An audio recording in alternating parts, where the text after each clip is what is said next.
నమస్కారం. ఘంటారావానికి స్వాగతం. ముందుగా ప్రధాన అంశాలు. నేడు విజయనగరం జిల్లాలో సీఎం చంద్రబాబు పర్యటన. దత్తి గ్రామంలో పింఛన్ల పంపిణీ.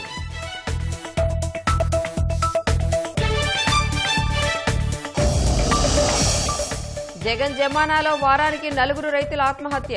కర్షకుల బలవన్మరణాల్లో ఏపీకి 3వ స్థానం.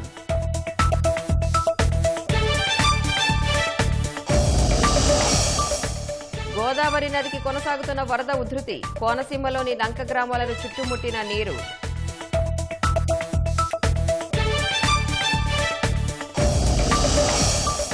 రాష్ట్రానికి మరో కొత్త హైస్పీడ్ కారిడార్. కోల్కతా చెన్నై హైవేకి సమాంతరంగా నిర్మాణం.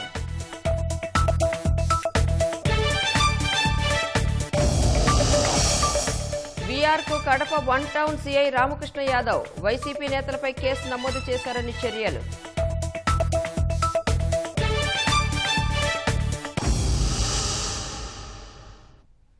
గోదావరి నదికి వరద ఉధృతి కొనసాగుతోంది. ధవళేశ్వరం బ్యారేజ్ వద్ద మొదటి ప్రమాద హెచ్చరికను జారీ చేస్తూ 11,89,700 క్యూసెక్కుల వరద నీటిని దిగువకు విడుదల చేశారు. కోనసీమలోని వివిధ లంక గ్రామాలను వరద నీరు చుట్టుముడుతోంది. భూరుగులంక, అరిగెలవారిపేట, ఊడుమూడి లంక, జీ పెదపూడి లంక తదితర గ్రామాల ప్రజలు మరపడవల్లో రాకపోకలు సాగిస్తున్నారు. సాయంత్రానికి ధవళేశ్వరం బ్యారేజ్ వద్ద గోదావరి వరద 2వ ప్రమాద హెచ్చరికకు చేరుకునే అవకాశం ఉందని గోదావరి రివర్ కన్జర్వేటర్ గంగు మల్ల శ్రీనివాస్ తెలిపారు.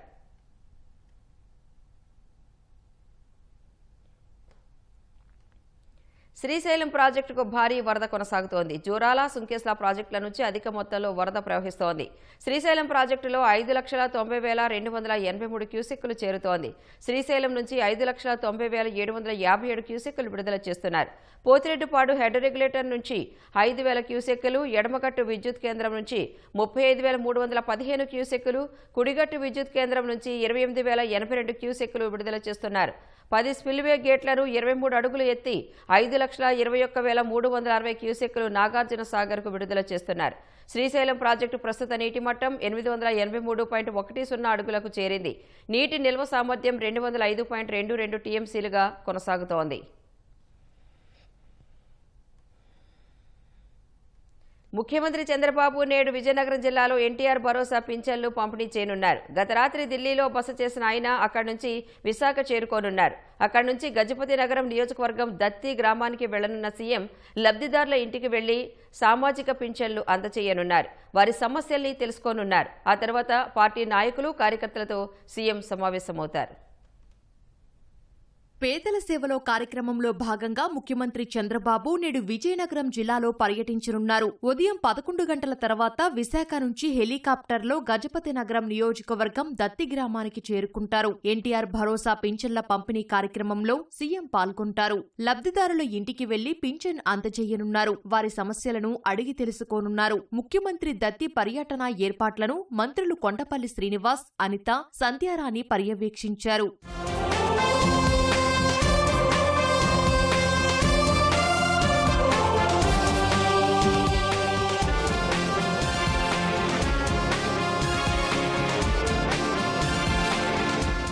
ప్రజా సమస్యల్ని ఎప్పటికప్పుడు పరిష్కరించడమే లక్ష్యంగా ప్రతి నెల ఒక జిల్లాలో ముఖ్యమంత్రి పర్యటిస్తున్నారని మంత్రి కొండపల్లి శ్రీనివాస్ చెప్పారు. తన నియోజకవర్గంలోని మారుమూల గ్రామమైన దత్తిలో పర్యటిస్తున్నందుకు సీఎంకు కృతజ్ఞతలు తెలిపారు. మొదటిసారిగా మా విజయనగరం జిల్లా అలాగే గజపతి నగరం నియోజకవర్గంలో దత్తిరాజారి మండలంలో దత్తి గ్రామం గౌరవ ముఖ్యమంత్రి గారు ఎంచుకోవడం మా అందరికీ కూడా చాలా సంతోషంగా ఉంది.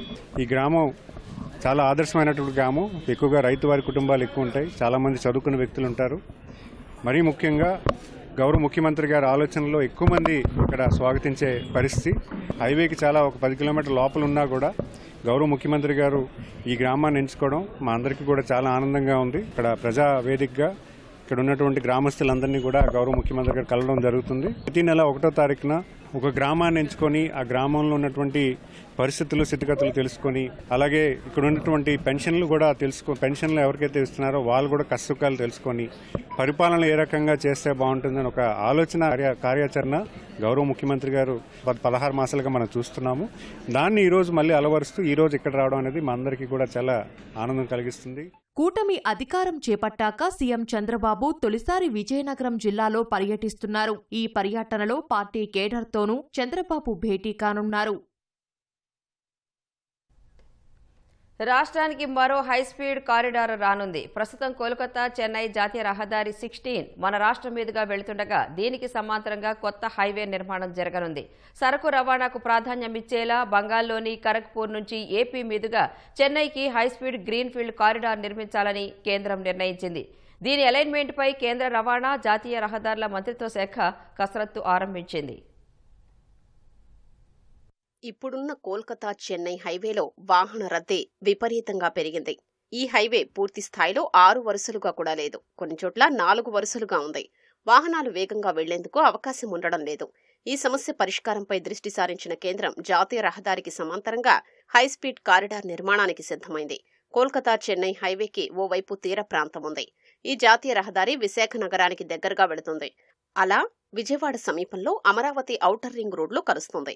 గుంటూరు అవతల అదే ఔటర్ రింగ్ రోడ్ నుంచి మళ్లీ మిగిలిన భాగం మొదలవుతుంది. ఇది ప్రకాశం, నెల్లూరు జిల్లాల మీదుగా చెన్నై వెళుతుంది. గ్రీన్ఫీల్డ్తో యాక్సెస్ కంట్రోల్ కారిడార్ నిర్మించాలని కేంద్ర ప్రభుత్వం ప్రణాళిక సిద్ధం చేస్తోంది.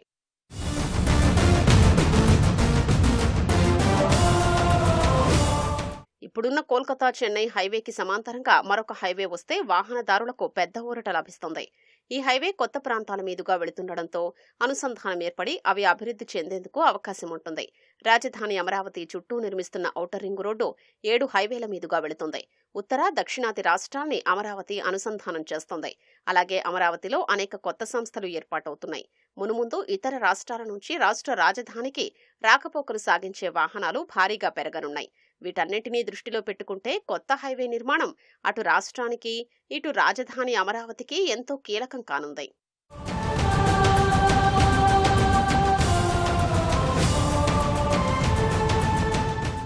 ఢిల్లీలోని మోర్త్ ఉన్నతాధికారులు హైస్పీడ్ కారిడార్కు సంబంధించి అలైన్మెంట్ల తయారీని పరిశీలిస్తున్నారు. నెల రోజుల్లో వీటిపై స్పష్టత వచ్చే అవకాశం ఉంది. ఆ తర్వాత ఆయా రాష్ట్రాల ప్రభుత్వాలతో సమావేశాలు నిర్వహించి వారి సమ్మతి తీసుకున్న తర్వాత తుది అలైన్మెంట్ను ఖరారు చేయనున్నారు.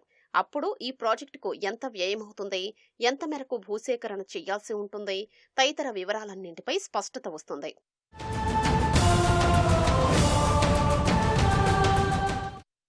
శ్రీకాకుళం జిల్లాలోని మూలపేట పోర్టు నుంచి విశాఖపట్నం వరకు 6 లేదా 8 వరుసలతో గ్రీన్ఫీల్డ్ కోస్టల్ కారిడార్ నిర్మించాలనే ప్రతిపాదన ఉంది. 165 కిలోమీటర్ల మేర ఉండే ఈ కారిడార్ కోసం జాతీయ రహదారుల ప్రాధికార సంస్థ డిపిఆర్ సిద్ధం చేస్తోంది. దీనికి 8,300 కోట్ల వ్యయమవుతుందని ప్రాథమిక అంచనా కూడా వేశారు. మోర్త్ రూపొందించే హైస్పీడ్ గ్రీన్ఫీల్డ్ కారిడార్లో దీన్ని భాగం చెయ్యాలని భావించారు. ఇప్పుడు మోర్త్ హైస్పీడ్ కారిడార్ను సముద్ర తీరం వైపున కాకుండా కోల్కతా చెన్నై హైవేకి అటువైపు నుంచి వెళ్లేలా కసరత్తు చేస్తోంది. దీంతో మూలపేట విశాఖపట్నం కోస్టల్ కారిడార్ను ఏం చేస్తారనేది తెలియాల్సి ఉంది. జగన్ పాలనలో వారానికి 4 రైతులు ఆత్మహత్యకు పాల్పడినట్లు జాతీయ నేర గణాంక సంస్థ తేల్చింది. 2023 ఏడాదికి సంబంధించిన ప్రమాద మరణాలు, ఆత్మహత్యల సమాచార నివేదిక విడుదల చేసిన ఎన్సీఆర్బీ అన్నదాతల ఆత్మహత్యల్లో ఏపీ 3వ స్థానంలో ఉన్నట్లు వెల్లడించింది. గత టీడీపీ పాలనతో పోలిస్తే వైసీపీ హయాంలోనే 25.91% మేర రైతుల ఆత్మహత్యలు పెరిగినట్లు తేటతెల్లమైంది. జగన్ పాలనలో రాష్ట్రంలో వారానికి సగటున 4 రైతులు, రోజుకు 2 వ్యవసాయ కూలీలు బలవన్మరణాలకు పాల్పడ్డారు. దేశవ్యాప్తంగా 2023లో 10,786 మంది రైతులు, వ్యవసాయ కూలీలు బలవన్మరణాలకు పాల్పడగా అందులో 8.57% ఏపీ వారే ఉన్నారు. రాష్ట్రాల జాబితాలో మహారాష్ట్రలో 4,151 మంది, కర్ణాటకలో 2,423 మంది, తర్వాత ఏపీ 925 మందితో 3వ స్థానంలో ఉంది. జాతీయ నేర నేర గణాంక సంస్థ మంగళవారం విడుదల చేసిన ప్రమాద మరణాలు ఆత్మహత్యల సమాచార నివేదిక 2023 ఈ వివరాలు వెల్లడించింది. ఏపీలో ఆత్మహత్య చేసుకున్న 925 మందిలో 201 మంది రైతులు ఉన్నారు. వారిలో సొంత భూమి ఉన్నవారు 109 మంది, కౌలుదారులు 92 మంది ఉన్నారు. రైతు కూలీలు 724 మంది బలవంతంగా తనువు చాలించారు. మొత్తం 17 రాష్ట్రాలు, 5 కేంద్రపాలిత రాష్ట్రాల్లో రైతన్నలు బలవన్మరణానికి పాల్పడ్డారు. ఇక 2023లో దేశవ్యాప్తంగా అన్ని రంగాలకు సంబంధించిన ఆత్మహత్యల్లో రైతులు, రైతు కూలీల వాటా 6.3% ఉంది. 2022లో 548 మంది వ్యవసాయ కూలీలు బలవన్మరణాలకు పాల్పడగా 2023లో ఆ సంఖ్య 724కు చేరింది. 2022తో పోలిస్తే 2023లో సొంత భూమి సాగు చేసుకుంటున్న వారి ఆత్మహత్యలు 309 నుంచి 109కి తగ్గగా కౌలుదారుల ఆత్మహత్యలు 60 నుంచి 92కు పెరిగాయి.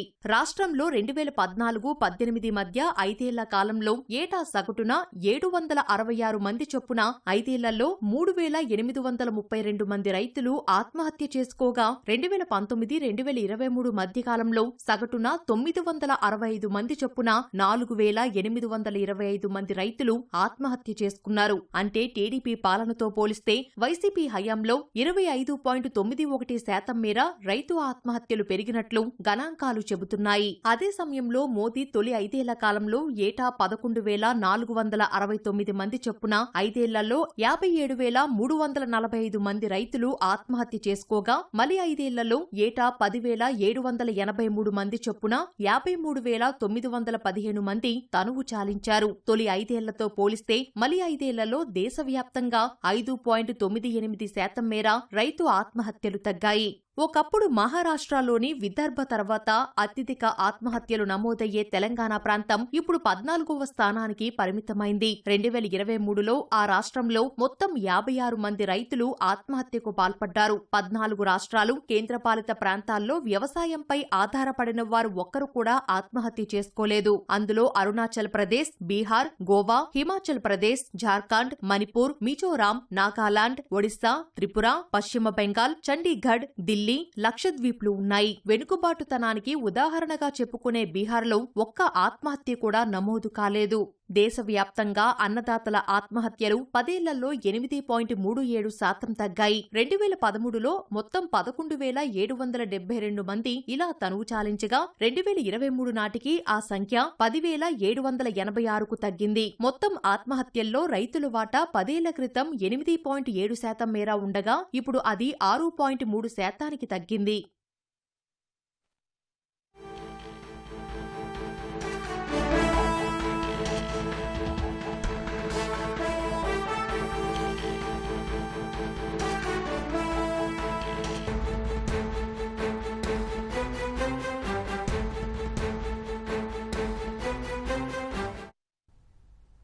బంగారం ధరలు చుక్కలు చూపిస్తున్నాయి. 10 గ్రాముల బంగారం ధర మంగళవారంతో పోలిస్తే ఏకంగా ఇవాళ దాదాపు 2,000 రూపాయలు పెరిగింది. తెలుగు రాష్ట్రాల్లో 24 క్యారెట్ల 10 గ్రాముల బంగారం ధర 1,20,600 రూపాయలకు చేరింది.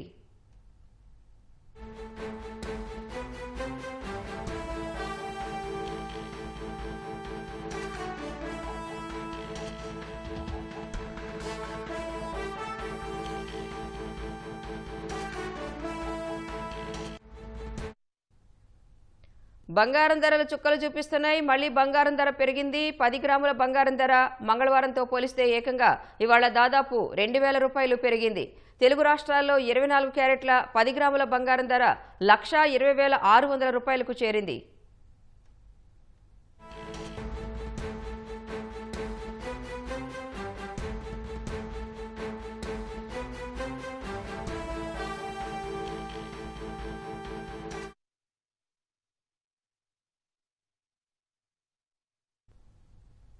మంత్రి లోకేష్ చొరవతో శ్రీలంక జైల్లో చిక్కుకున్న జాలర్లు క్షేమంగా ఇంటికి చేరుకున్నారు. ఈ ఏడాది ఆగస్టు 4న కాకినాడకు చెందిన జాలర్లు చేపల వేట కోసం సముద్రంలోకి వెళ్లారు. నావిగేషన్ సమస్య వల్ల శ్రీలంక సముద్ర జలాల్లోకి వెళ్లి అక్కడ కోస్ట్ గార్డు చేతిలో బందీలుగా మారారు. కాకినాడకు చెందిన ప్రజాప్రతినిధులు ఈ విషయాన్ని లోకేష్ దృష్టికి తీసుకువెళ్లారు. భారత విదేశాంగ శాఖ శ్రీలంక ఎంబసీతో మాట్లాడి జాలర్లను జాఫ్నా జైలు నుంచి విడుదల చేయించారు.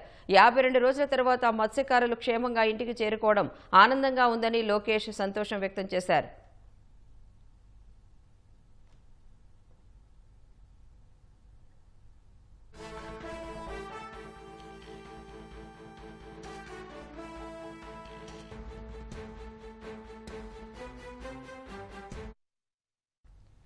టీడీపీ మహిళా ఎమ్మెల్యేపై సామాజిక మాధ్యమాల్లో అసభ్యకర పోస్టులు పెట్టిన వారిపై పెట్టించిన వైసీపీ నాయకులపైన కేసు నమోదు చేయడమే ఆ ఇన్స్పెక్టర్ చేసిన మహా నేరమైపోయింది.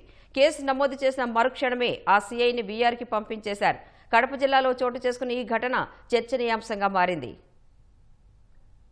కడప టీడీపీ ఎమ్మెల్యే మాధవిరెడ్డిపై సామాజిక మాధ్యమాల్లో ఇటీవల పెద్ద ఎత్తున అసభ్య పోస్టులు పెట్టారు. వైసీపీ నేత మాజీ ఉప ముఖ్యమంత్రి అంజద్ బాషా, ఆయన సోదరుడు అహ్మద్ బాషా, పిఏ ఖాజా దీని వెనుక ఉన్నారంటూ ఎమ్మెల్యే మాధవిరెడ్డి, ఆమె భర్త టీడీపీ పోలిట్ బ్యూరో సభ్యుడు శ్రీనివాసులరెడ్డి ఇటీవల కడప 1వ పట్టణ పోలీసులకు ఆధారాలతో సహా ఫిర్యాదు చేశారు.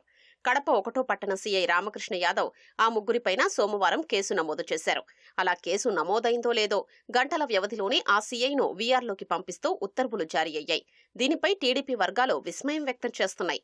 తప్పు చేసిన వారిపై కేసు పెట్టిన అధికారిని ప్రోత్సహించాల్సింది పోయి వీఆర్లోకి పంపించడమేంటని ప్రశ్నిస్తున్నాయి. మాధవిరెడ్డి ఫిర్యాదుపై నమోదు చేసిన కేసులో వైసీపీ నేత అంజాద్ బాషా, పిఏ ఖాజా ఒక్కరినే నిందితుడిగా చేర్చకుండా అంజాద్ బాషా, ఆయన సోదరుడు అహ్మద్ బాషాలను ఎందుకు నిందితులుగా చేర్చావంటూ ఎస్పీ నచికేత్ విశ్వనాథ్ సీఐను ప్రశ్నించినట్లు, తన మాట విననందుకు వీఆర్కు పంపినట్లు టీడీపీ వర్గాల్లో ప్రచారం జరుగుతోంది.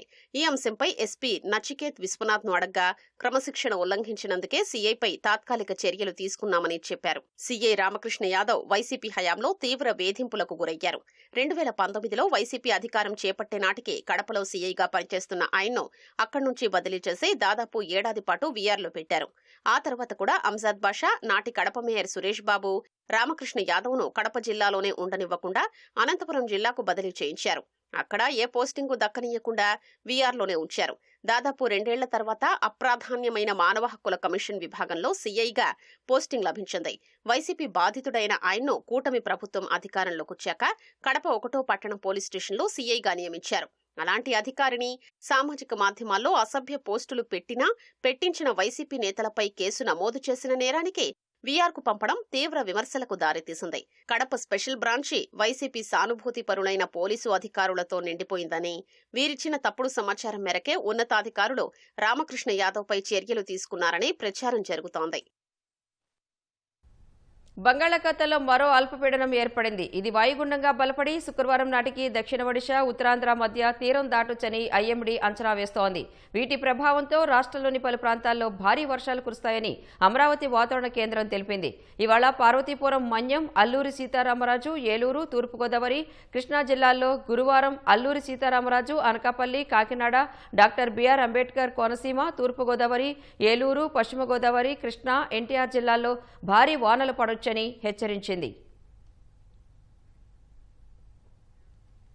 హైదరాబాద్ హైటెక్స్ ఎగ్జిబిషన్ సెంటర్లో Mera Desh Pehle the untold story of Shri Narendra Modi ప్రదర్శన అట్టహాసంగా జరిగింది.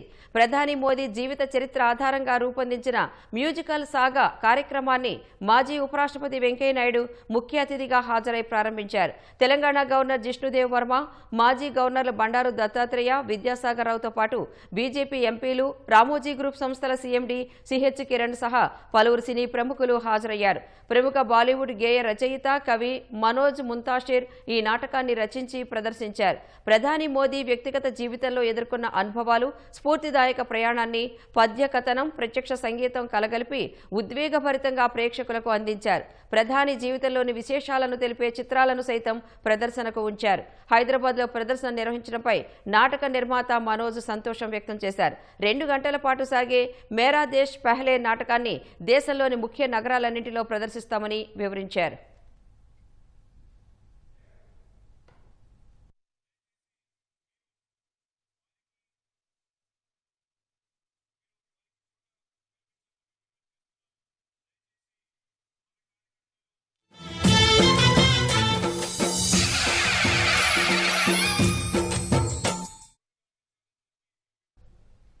ఇంద్రకీలాద్రిపై దసరా శరన్నవరాత్రి ఉత్సవాల్లో భాగంగా 10వ రోజున అమ్మవారు మహిషాసురమర్దిని అలంకారంలో భక్తులను కటాక్షిస్తున్నారు. ఆ ఉత్సవాలను ప్రత్యక్ష ప్రసారం ద్వారా చూద్దాం.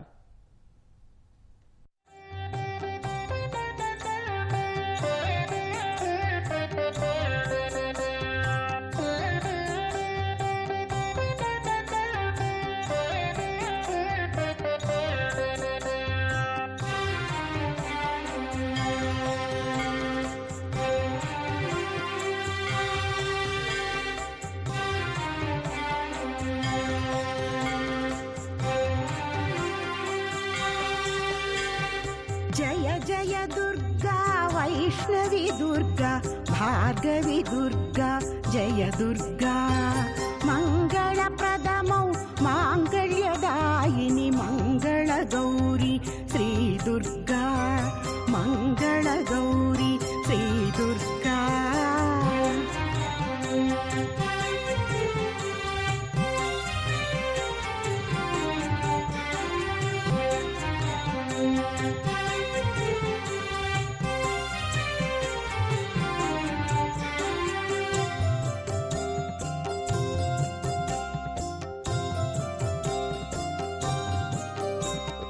శైలపుత్రివి బ్రహ్మచారిణివి చంద్రఘంటవు జయ దుర్గా శైలపుత్రివి బ్రహ్మచారిణివి చంద్రఘంటవు జయ దుర్గా స్కందమాతవు కాత్యాయనివి కూష్మాండదేవి శ్రీ దుర్గా కాళరాత్రివై మహాగౌరివై కావుము నీవే మా దుర్గా జయ జయ దుర్గా వైష్ణవి దుర్గా భార్గవి దుర్గా జయ దుర్గా భార్గవి దుర్గా జయ దుర్గా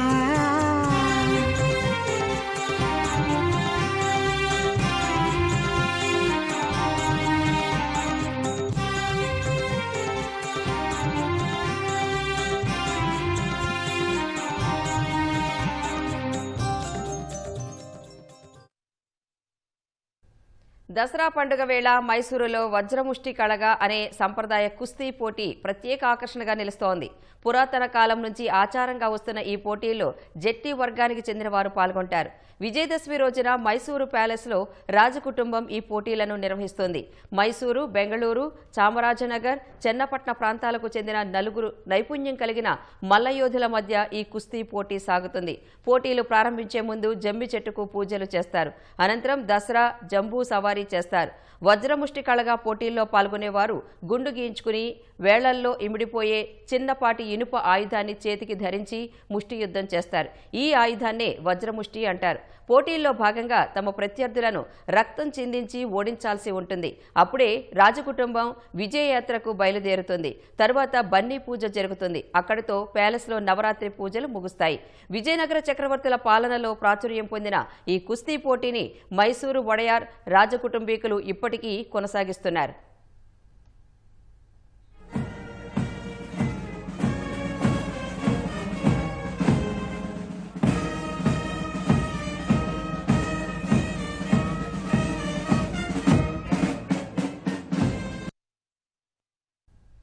ఇరవై 21వ శతాబ్దంలో భద్రతా పరిస్థితులు మారిన నేపథ్యంలో త్రివిధ దళాల మధ్య సమన్వయం ఎంతో అవసరమని రక్షణ మంత్రి రాజ్నాథ్ సింగ్ తెలిపారు.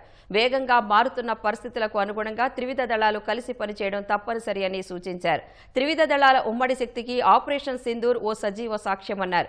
అది భవిష్యత్తు మిలిటరీ ఆపరేషన్లకు బెంచ్ మార్క్ కావాలని రాజ్నాథ్ సింగ్ సూచించారు. आपस में मिलकर काम करती हैं तो उनकी कंबाइंड स्ट्रेंथ कितनी बढ़ जाती है, यानी बड़ी से बड़ी चुनौती का भी मुकाबला करने में वह सक्षम हो जाती हैं और उस चुनौती पर विजय प्राप्त करती हैं। इन ऑपरेशन के दौरान भारत ने अपने एयर डिफेंस में ज्वाइंटनेस का एक जबरदस्त प्रदर्शन किया।